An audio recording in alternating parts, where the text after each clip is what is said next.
Hey guys, it's been a while. I know I haven't been totally present on the channel here for some time. Courtney's been putting up a lot of videos. I've been working on a lot of stuff around the house. Uh, we no longer have our placement with us, but we still wanted to put out a foster care video. And since our placement is now gone, we have kind of changed gears and gotten deeper into updating stuff around the house, doing house repairs and things like that, which is what I've been doing, which is why I haven't been so present in the videos.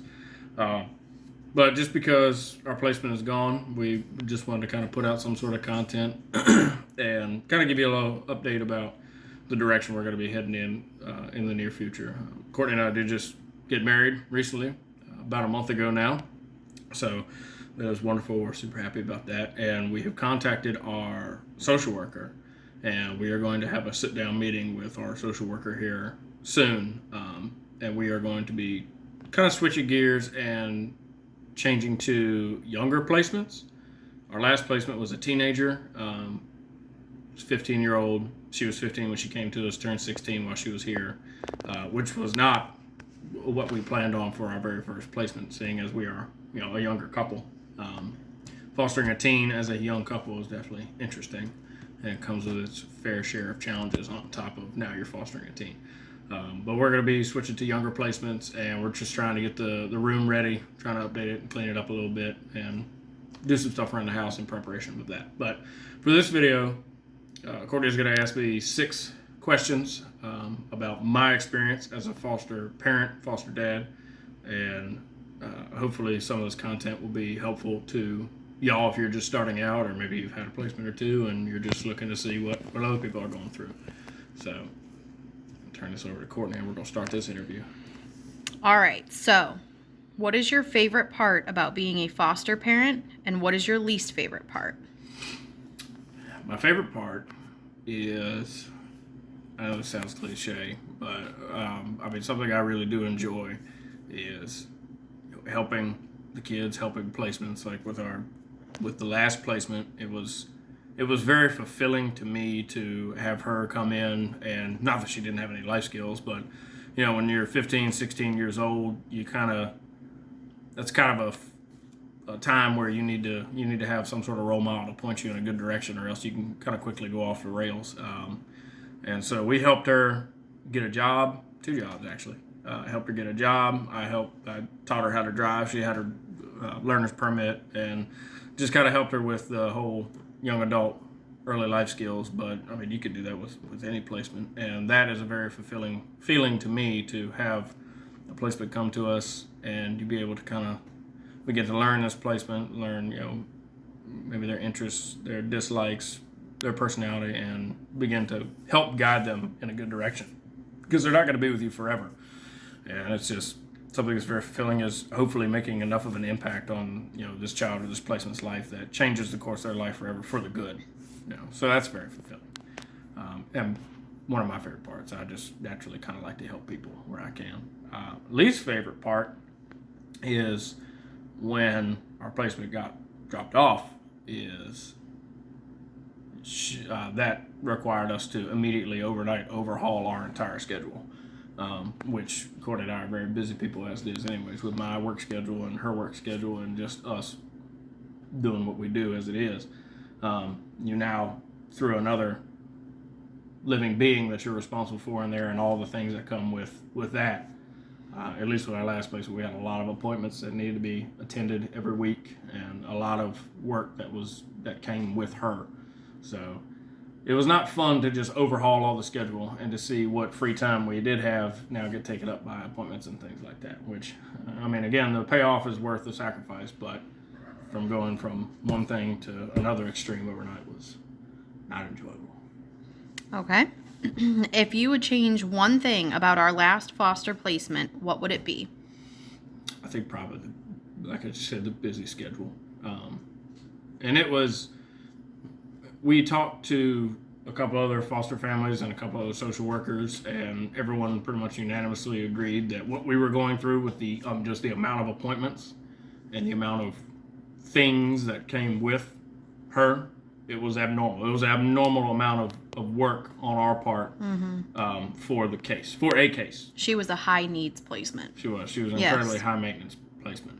Yeah. She had a lot of needs that needed to be fulfilled. She had a lot of appointments and a lot of things that need to be managed on our part. And she was not in a position where she could manage them herself. So overnight we had to become managers of that. So that wasn't fun. All right. Is there anything you wish you would have known before getting into foster care that you know now? I wish I would have known maybe how easy it was going to be to have things stretched out. And maybe that was just specific to our case, the one that we were working on. But I mean, we were initially told 6 months, and we were prepared for 6 months. Now, I mean, granted, we are not so naive to think that things can't get changed up. But we went from, 6 months came and went. I went to court with the placement and sat in the hearing, and it got stretched out another 6 months. How long she was going to be with us. So I wish I had known. Now, granted, nothing's promised. I mean, they could tell us up to 6 months, and she'd be gone in 3 weeks, or your placement be there for a year or 2 years. Who knows? But I wish that I had known how easy it was going to be for things to just be changed on a dime like that. Now, I mean, get in this. If you take a placement, take everything with a grain of salt. Don't take 6 months and then count it 6 months to the day. And when 6 months and 1 day comes along, throw a frail about it. And, things might be stretched out a little bit.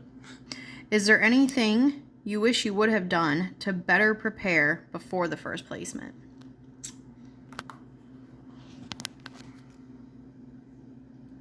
Preparation. Just specific to us, I wish that we had the room that we were going to place her in a little bit better state. I mean, she had a fine room, but I mean, it just needed a coat of paint. It, kind of could have been spruced up a little bit, which Cody and I both wanted to, have the room nice. I don't know what these kids are coming from. I would just like to give them a nice place to stay. It's very intimidating to come into a foster home to a brand new set of parents, overnight from whatever these kids are coming from, whatever their situation is. So I wish that we could have had maybe a few more things prepared as far as the room. I mean, she had a bed, she had a closet, she had furniture in the room, and it was all just kind of our, Courtney and I moved in together, kind of all our spare stuff that went into our guest room. But it is what it is. I would like to, for future placements, we have begun to kind of stockpile some stuff, some toothbrushes, toothpaste, body wash, feminine products, maybe some toys. We are starting to stockpile some things for when we get a placement. It's not just, because we get dropped off at 11 o'clock at night, okay, hey, let's go to Walmart. Like, that's not always feasible. It's okay, here's, at least we got you some soap, we got you some stuff to take care of yourself with. That I would like to do, because that's what we had to do when our first place we got here. We had to leave that very first night and go to the store to buy some stuff. Yeah, a stockpile would be good. Yeah. All right. Is there any advice that you would give to new foster families that are just starting out? One, which is the biggest lesson that Courtney and I took from our first placement, is advocate for yourself. At that first meeting, that first sit down with you and the social worker, huge thing I would say is do not let the placement sit at the table, be them 5 years old or 15 years old, doesn't matter. Don't let that placement sit at the table with you or in the room with you while you were meeting with the social worker. Don't do it. That happened to us the very first time, and that did not fare so well for future interactions that we had to have with said social worker. And it really just just did not work out well in our favor as the case progressed, because that placement heard information that should have stayed between us and the social worker. So do not be afraid to advocate for yourself, and we're going to have this meeting, just us and you, the social worker. If things are not going well or you need things, don't be afraid to pick up the phone and call said social worker. Like in our system, Courtney and I have our own social worker who basically manages us and the other foster families under her care, and then the placement came with a social worker. We were always in contact with our social worker, and then our placement social worker. More so our placement social worker on a day-to-day basis. But don't be afraid to pick up the phone and call that social worker.